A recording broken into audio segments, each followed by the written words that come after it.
আজকে যে গল্পটি আমি তোমাদের শোনাবো এটি কিন্তু সত্যিকারের গল্প। এটি পাঠিয়েছে কলকাতা থেকে রাহুল। নমস্কার, তোমাদের সাথে আছি আমি দেবু। তো শুরু হচ্ছে আজকের গল্প। সমুদ্রের ধারে ছুটি কাটাতে এসেছিলাম দীঘায়। আমার নাম রাহুল। কলকাতায় একটা আইটি কোম্পানিতে কাজ করি। অফিসের চাপে অতিষ্ঠ হয়ে ভাবলাম কয়েকদিন একা একা ঘুরে আসি।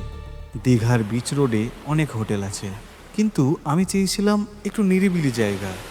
স্থানীয় এক রিক্সাওয়ালা আমাকে বলল, বাবু, সমুদ্র একদম কাছাকাছি নীল সাগর গেস্ট হাউস বলে একটি ভালো জায়গা আছে। কিন্তু কিন্তু কি কিন্তু? কিছু না বাবু, আসলে ওখানে জিনিসপত্রের দাম কম পাবেন। আমি তো তেমন কিছু না ভেবে সেই গেস্ট হাউসে গিয়ে উপস্থিত হলাম। গেস্ট হাউসটা দেখতে বেশ ভালো। দোতলা বাড়ি, নীল রঙের দেওয়াল, আর সামনেই সমুদ্র। মালিক হরিহর বাবু খুবই ভদ্রলোক। তিনি আমাকে জিজ্ঞাসা করলেন, আপনি কি একা এসেছেন? আমি বললাম, হ্যাঁ, কেন?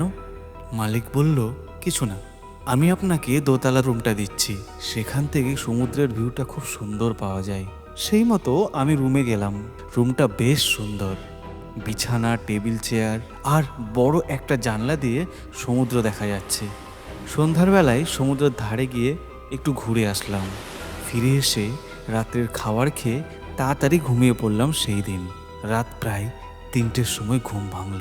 বাইরে খুব ঝড়ের শব্দ, সমুদ্রে উত্থাল ঢেউ, কিন্তু অদ্ভুত ব্যাপার, মনে হচ্ছিল কেউ যেন গান গাইছে। খুব মিষ্টি গলা, রবীন্দ্রসঙ্গীত। আমি চিনি গো চিনি তোমারে।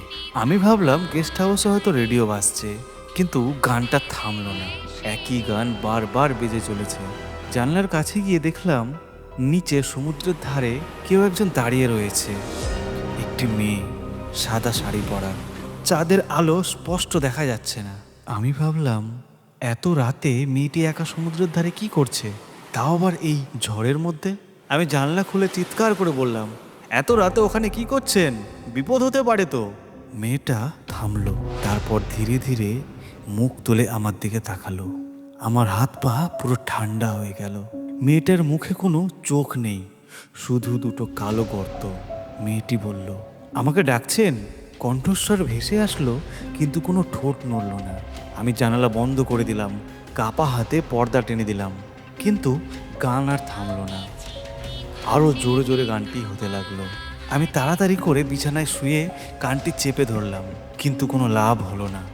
গানটি যেন আমার মাথার ভেতর দিয়ে ঘুরপাক খাচ্ছে। হঠাৎ সব চুপ করে গেল, একদম নিস্তব্ধ। শুধু ঝড়ের শব্দটা শুনতে পাচ্ছি। আমি ভাবলাম হয়তো চলে গেছে, কিন্তু তারপর শুনলাম দরজায় ঠোকা মারা শব্দ, খুব আস্তে। আমি জিজ্ঞাসা করলাম, কে আছে? ওপার থেকে শব্দ ভেসে আসলো, আমি আমি ভিজে গেছি, আমায় একটু আশ্রয় দেবেন? সেই মিষ্টি গলা, কিন্তু এখন কেমন যেন কাঁদো কাঁদো। আপনি কে এত রাত্রে? মেয়েটি বলল, আমি আমি এই গেস্ট হাউসেই থাকতাম। আমার রুম নম্বর ছিল 208। 208? এটা তো আমার রুম নম্বর।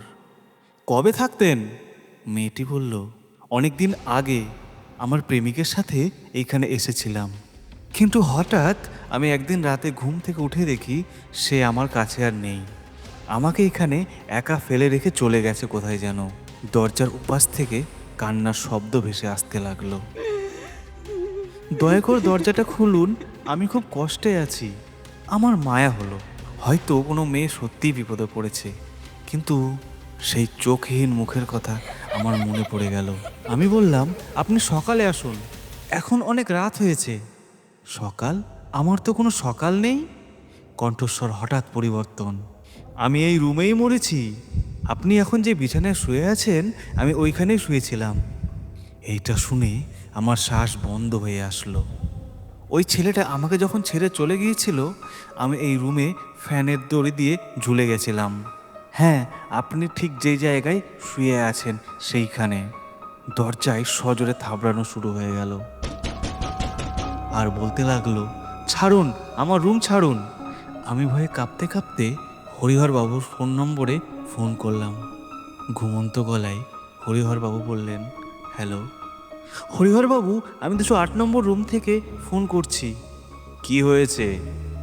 এখানে কেউ একজন দরজায় এসে ধাক্কা মারছে, বারবার শব্দ করছে ভেতরে আসার জন্য। কি বললেন? 208 নম্বর রুম? কিন্তু আমি তো আপনাকে 105 নম্বর দিয়েছি। আমার মাথা ঘুরে গেল। না, আপনি বলেছিলেন 208 নম্বর রুম। হরিহরবাবু বললেন, 208 নম্বর রুম তো 15 বছর ধরে বন্ধ। ওখানে একটা বড় দুর্ঘটনা হয়েছিল। হঠাৎ ফোনটা কেটে গেল। আমি চারিদিকে তাকালাম, রুমটা আলাদা লাগতে লাগলো। দেওয়ালের রং উঠে গেছে, ফ্যানে একটা দড়ি ঝুলছে, আর আয়নায় দেখলাম আমার পিছনে একটি মেয়ে দাঁড়িয়ে, সাদা শাড়ি পরে, লম্বা চুল, আর চোখের জায়গা দুটো কালো গর্ত। আপনি আমার রুমে কি করছেন? সে মিষ্টি করে হাসল। পরের দিন সকালে হরিহরবাবু আমাকে 105 নম্বর রুমে অজ্ঞান অবস্থায় পেলেন। আমি বলি 208 নম্বর রুমে ছিলাম। কিন্তু তিনি বললেন, তুমি তো 105 নম্বর রুমে ছিলে। 205 নম্বর রুমের তালা আজও ভাঙা হয়নি। কিন্তু রাত্রের বেলায় সমুদ্রের ধারের দিকে গেলে এখনো শোনা যায়,